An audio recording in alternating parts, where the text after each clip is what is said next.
ನಮಸ್ಕಾರ. ರನ್ನ ನಾಡಿನ ಹೆಮ್ಮೆಯ ಸುಪುತ್ರ ಸದಾಶಿವ ತಳಗೇರಿ. ನೀವು ನೋಡ್ತಾ ಇರೋದು ಟಿವಿ ನ್ಯೂಸ್ ಕನ್ನಡ. ಇಂದು ಮುಧೋಳ ನಗರದಲ್ಲಿ ಚಾಲುಕ್ಯ ಉತ್ಸವ ರಥವನ್ನು ಮಧ್ಯಾಹ್ನ ಮುಧೋಳ ನಗರಕ್ಕೆ ಆಗಮಿಸಿತು.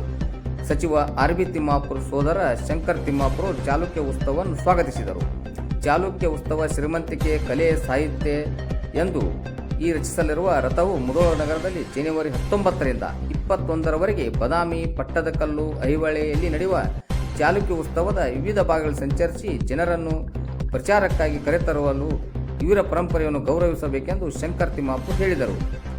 ಈ ಕಾರ್ಯಕ್ರಮದಲ್ಲಿ ಮುಧೋಳ ಬ್ಲಾಕ್ ಕಾಂಗ್ರೆಸ್ ಅಧ್ಯಕ್ಷ ಸದುಗೌಡ ಪಾಟೀಲ್, ಲೋಕಾಪುರ ಬ್ಲಾಕ್ ಕಾಂಗ್ರೆಸ್ ಅಧ್ಯಕ್ಷ ಅಶೋಕ್ ಕಿವಡಿ, ಕಾಂಗ್ರೆಸ್ ಧುರೀಣರಾದ ಮುದುಕಣ್ಣ ಅಂಬಿಗೇರ್, ಚಿನ್ನು ಅಂಬಿ, ಮಾನಿಂಗಪ್ಪ ಚಿನವಾಲ್, ನಿಂಗಪ್ಪ ಮಂಟೂರ್, ಮುಧೋಳ ತಹಸೀಲ್ದಾರ್ ಅನಿಲ್ ಬಡಗೇರ್, ತಾಲೂಕು ಪಂಚಾಯತ್ ಇಒ ಮಲ್ಲಿಕಾರ್ಜುನ್ ಅಂಬಿಗೇರ್, ನಗರಸಭೆ ಪೌರಾಯುಕ್ತ ಗೋಪಾಲ್ ಕಾಶಿ ಹಾಗೂ ವಿವಿಧ ಇಲಾಖೆ ಅಧಿಕಾರಿಗಳು ಉಪಸ್ಥಿತರಿದ್ದರು.